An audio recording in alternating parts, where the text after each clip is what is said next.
Hey everybody, Josh Neighbors here on the College Countdown, 365 Sports College Countdown on the Rogue Media Networks and also on 365 Sports. I'm your host, Josh Neighbors.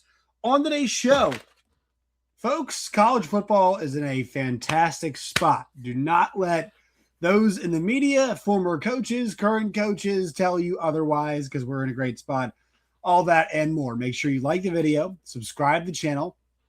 Those help us out tremendously when you guys do those things. Leave your comments as well. And my hair's crazy. I got cut this week.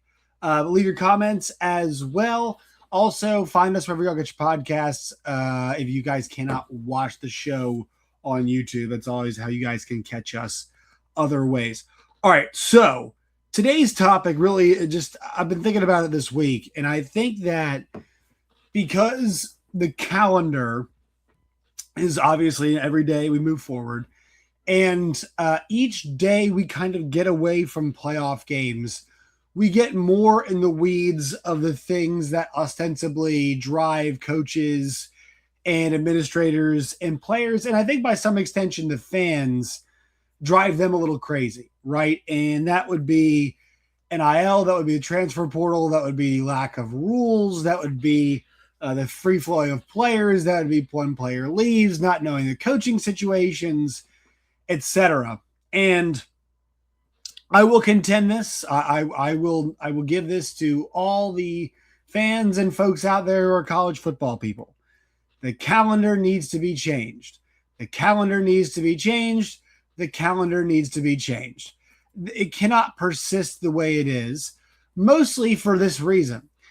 The sport is currently running off of this like hybrid academic calendar, hybrid sport calendar. And it is possible to have a sport calendar. We know this because professional football does it every single year. The hard part is when you try to match up the college academic calendar with the sport calendar. Now, you all, if you've listened to the show before, know that I'm a believer and proponent of the idea, the fact that college football by television viewership is the second most popular American sport. And by that token, I believe that it should be run as a sport. It does not mean there can't be an education component to it and kids still get an education, but I do think that the ways that in which we govern these athletes academically should be different, primarily from a calendar standpoint. If you've heard some of my other talking points, I generally speak about, hey, athletes are going to be things like media members, and they're going to be working in businesses using connections they leveraged from their playing days. They're going to be coaches. We should give them the tools to go pursue the most common tracks after you graduate. Now, you don't have to do that, but I think the tools would be nice. The example I always give is during my time at the University of Missouri, athletes were not encouraged, whatever it was, but like athletes could not be journalism students, primarily because in broadcast, you had to have an 8-hour shift in broadcast school at the TV station. So being an athlete and doing that couldn't really square that. And your scholarship to school was to play, sport. So coaches and other folks were not super on board with the idea that you would, maybe miss practices and other things to go and, ironically go do school, right? But those things, need to be changed. And I always contend that. But I think once we start treating this sport like the sport that it is, we'll be able to clear up a lot of those things. Look, I made you feel all warm and fuzzy because the kids were getting paid above board and they did it for the love of the game, and now it doesn't, whatnot. But I do think that will fade. The TV viewership says that it will. The Pop-Tarts Bowl had nearly 9 million people watch it. That game didn't mean anything, and they were sacrificing Pop-Tart flavors during the course of the game. So, people, the viewership is still there. I can't wait to see the viewership numbers for these playoff games. But as we get into the portal, as we get there, we see Kurt Signetti talk about, hey, part of this week's, their preparation got disrupted because he had kids on campus, a couple portal guys on campus. That's happening now. Yes, we know that. That disenchants us. I know that. But No matter what Nick Saban says on TV, no matter what radio hosts say or what coaches say or anybody else, I'll tell you this. The sport is in very good shape from a competitive standpoint. The transfer portal and name, image, and likeness have done two things. They have spread out the opportunity to play for money. Number one, the NIL has created the opportunity to play straight up for money. Number two, what it has done in concert with the transfer portal has given schools like Texas Tech the ability to build rosters that they could not build before, right? If all given the same resources and a kid was choosing between Texas Tech and Texas, they're going to choose Texas for a variety of reasons. But the geography would be a big one, right? Geography would be a big one. Tech is in a more rural area, which some kids do like, but generally towns are better, People want to be there near their families. There are more people near in cities, and there's more players in those cities, and those players want to be around their family. Well, what will make a kid say, "Hey, I'm not sure, how much that matters to me anymore." You give them a sum of money that helps them overcome whatever woes there are, and also that money also provides opportunity for them to play.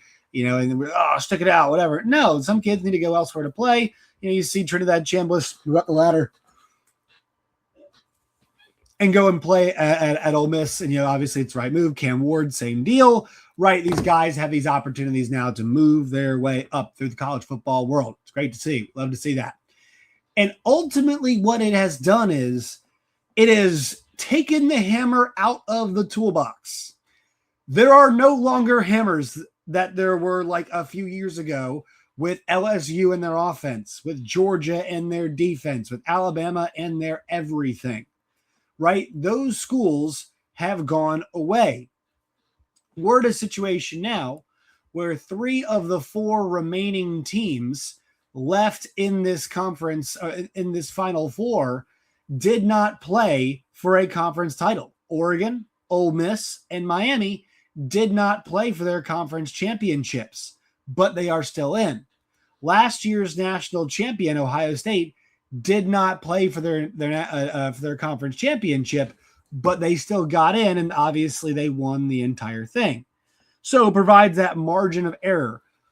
Also, if you look at the brand of the team that is in, Miami is a team that has won a championship, the most recent, and they did that in the early 2000s. But they went dormant, right? This is a resurrection that we are watching happen because of team construction. They have built a nasty, monstrous hammer of a defensive line, I guess you could say right now. But I mean, the offense is not have enough juice, it appears, to make them a full-fledged wrecking crew, right? But we're watching them dispatch of quality offensive lines in Texas Tech and Ohio State. One on the road, one at a neutral site. Very impressive.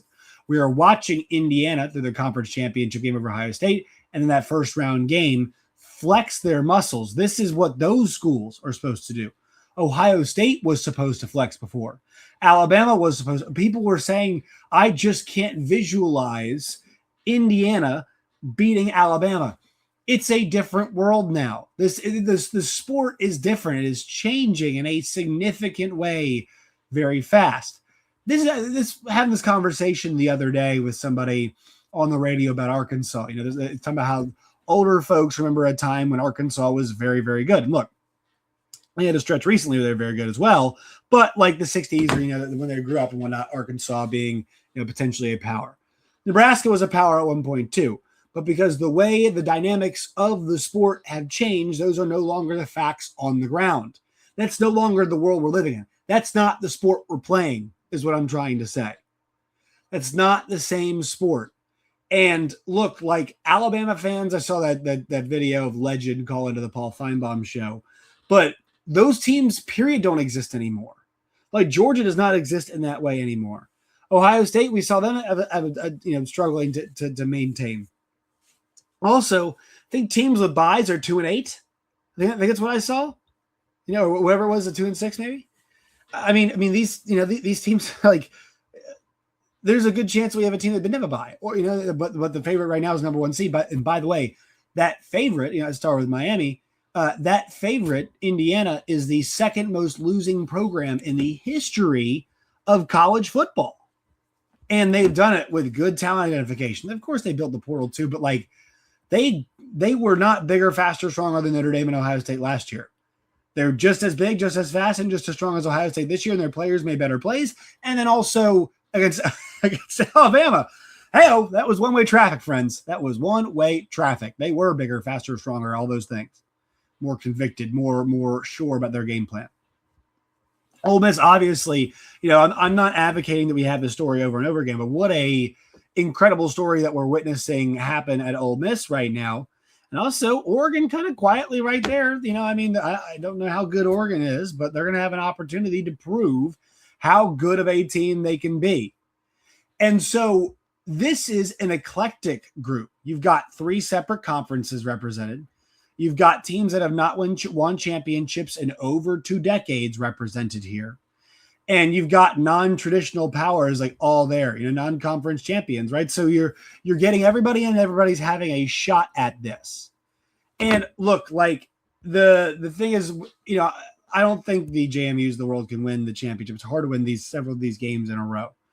But once again, if we're talking about the quality of the games being bad, I mean, Texas Tech, their defense showed up, but man, they did nothing on offense. They provided zero resistance on offense. Same thing as Alabama, right? And so, like, there have always been blowouts. There have always been blowouts. In fact, I will go to the 2024 NFC playoffs to illustrate this point for you. The fact that last year in the 2024 playoffs, your first round, let's see, Rams 27-9 over the Vikings. Bucks Commanders was 23-20, Tampa. And the Eagles beat the Packers 22-10. The following round, we had games that were 45-31, 14 points. The Eagles, and then the Eagles did narrowly beat the Rams. Then guess what? In the NFC Championship game, 55-23. So we had 2 one-score games out of the, 1, 2, 3, 4, 5, 6. So 2 one-score games out of the possible 6. And the others were pretty, significant. How about the AFC? The Texans 32-12. The Ravens 28-14. The Bills 31-7. The Chiefs 23-14. The Bills then 27-25. And the Chiefs 32-29. And then also the Super Bowl was a blowout. So like blowouts do happen. It's happens in the pros. And the pros are the most watched sport. So I don't think you're fixing blowouts happening at a certain time.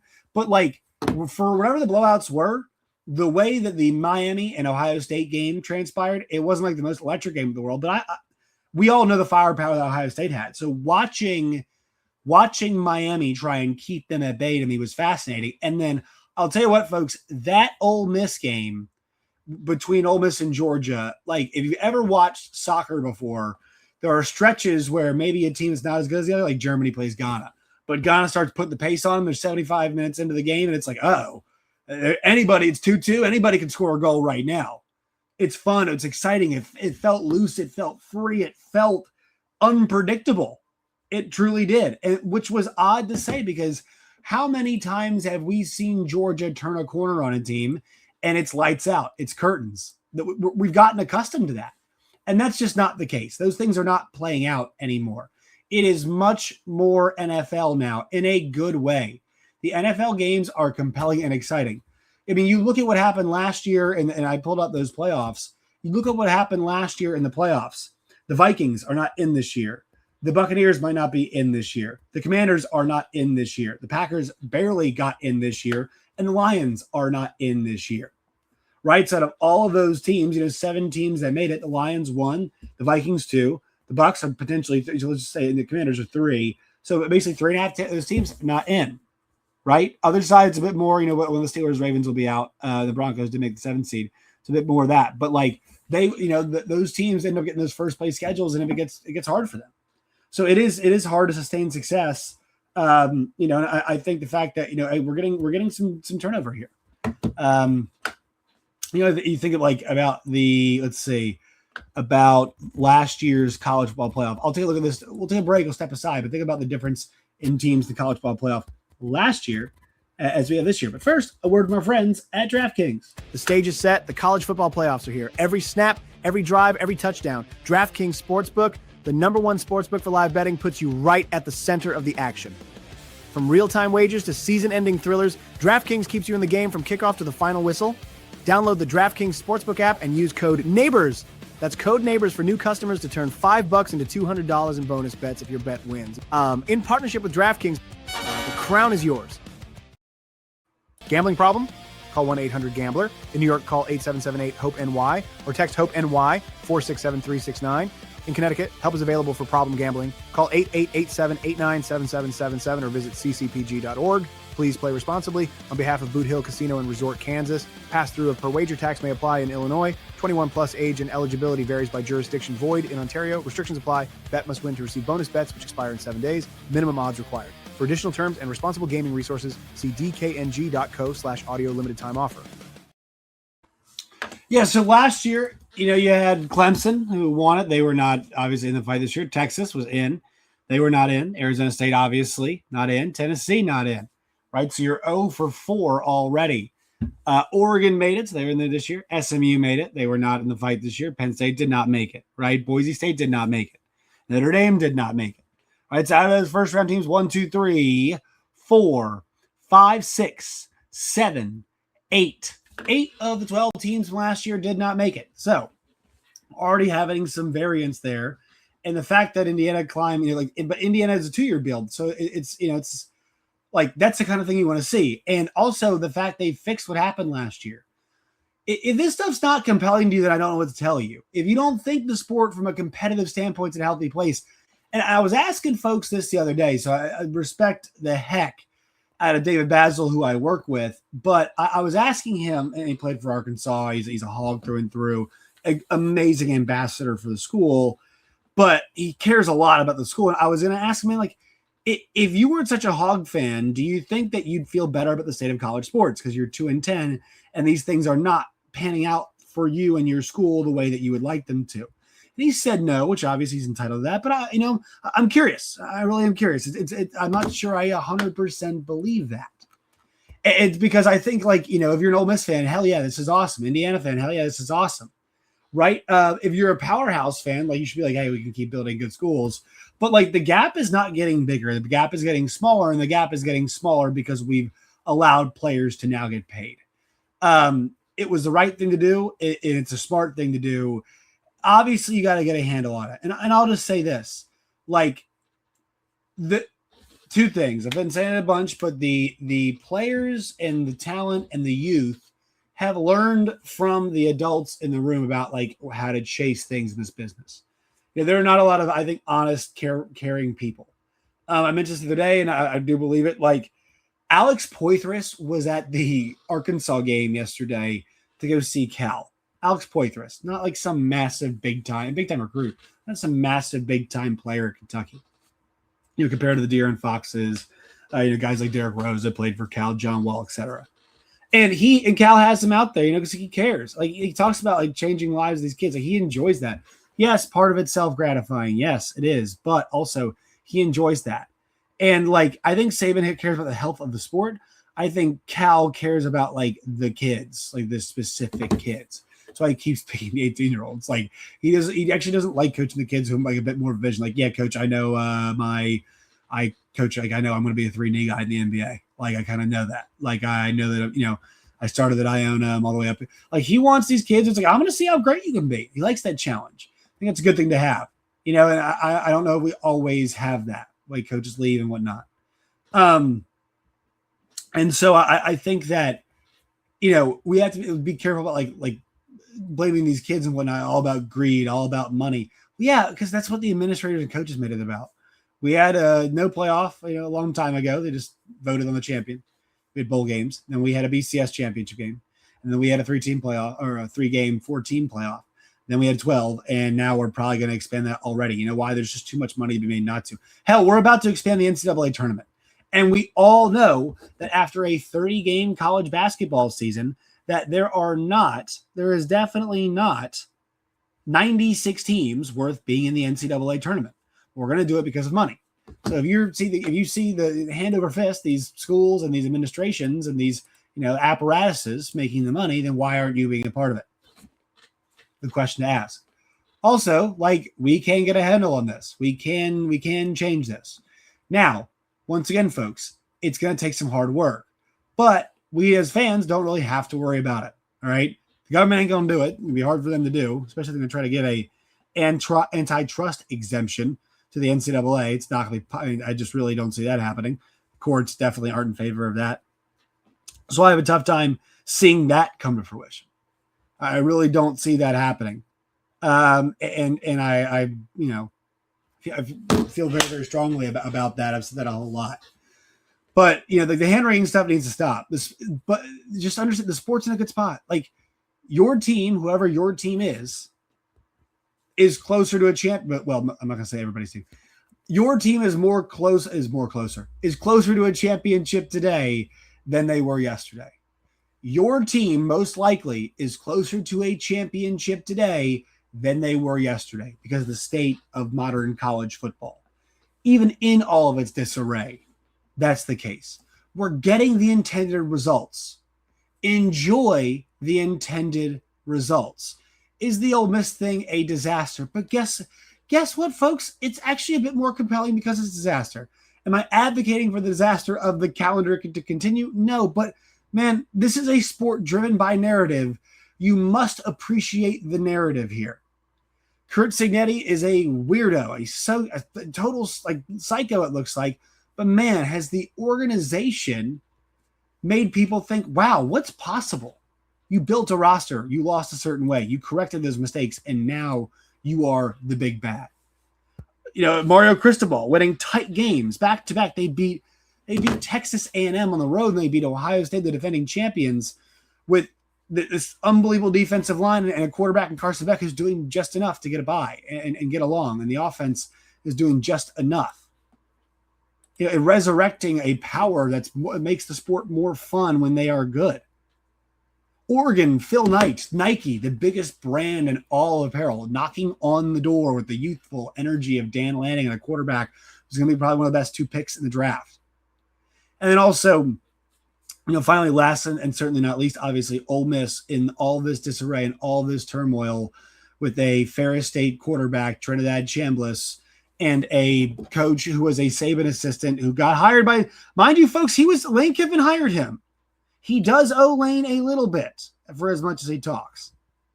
And the weirdness of all that entire situation, but I'll tell you what, it doesn't matter. If they win a championship, they can take every single player off that roster. It won't matter because winning the championship is what mattered most.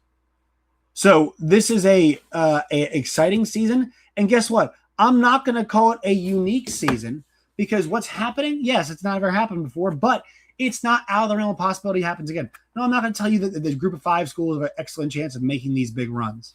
It's very difficult to do. They might win a game or 2. But your school is a bit closer if they can find a way and find talent, identify, develop, and pay. You've got a shot. Your school has a shot. And if you ever listen to the guys over at Cover 3, they talk about their power ratings. Well, older teams they use numbers to power rate them.